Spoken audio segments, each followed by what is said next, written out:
Saya tanya pula, Ustaz, ni tentang akikah ni. Anak saya ni, saya ada 5 orang anak. Alhamdulillah, 5-5 tak buat akikah. Dia kata, Alhamdulillah, 5-5 tak buat akikah. Oh, kita kata pasal apa?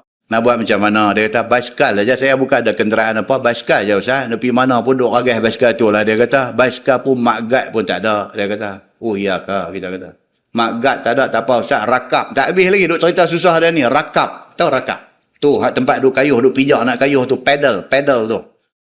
Itu bahasa Arab. Rakap tu maksudnya naik lah. Rabat naik tu rakap. Tu yang kata jahil murakab.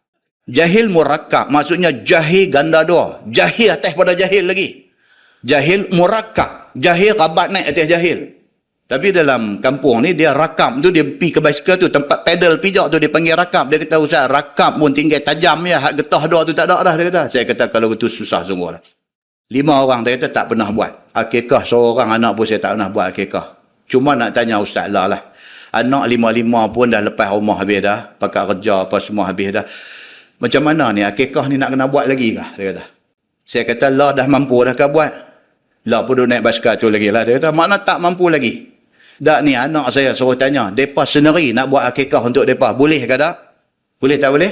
Boleh. Nabi kata setiap maulud, setiap budak yang beranak mai atas dunia ni rahinah. Rahinah ni tuan-tuan, tu yang Yayasan Pembangunan Ekonomi Islam dah buat tu, Ar-Rahnu. Ar-Rahnu tu maksud dia apa? Pajak gadai. Rahinah maksudnya tergadai. Kullu maulud, Nabi kata setiap budak yang dilahirkan ke dunia ini rahinatun bi aqiqati. Dia tergadai dengan akikah dia. Selagi mana tidak buat akikah, seolah-olah dia ni barang gadaian yang belum ditebus. Jadi kalau hari ni mak pak masih lagi tak mampu nak buat, anak dah kerja dah apa dah ada duit, dia buat akikah untuk dia sendiri, boleh tak boleh? Boleh. Dah Ustaz, dia kata tapi macam anak saya ni dia pun dah ada anak dah. Tak apa. Buat sekali kekah dia dengan anak sekali. Sembelih ni kekah siapa ni? Kekah hak saya tu abang pelan sikit. Kekah saya dengan anak. Kata. Anak tu bagi terah. Ni pasal Nabi kata dalam hadis ni, dia kata apa?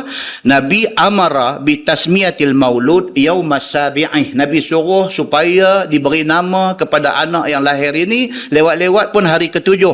Wa wada'il adza anhu. Bila beranak keluar mai, bersihkan badan budak ni, baby ni, daripada kekotoran yang keluar bersama dengan dia. Wal aqi, dan juga akikahkan dia.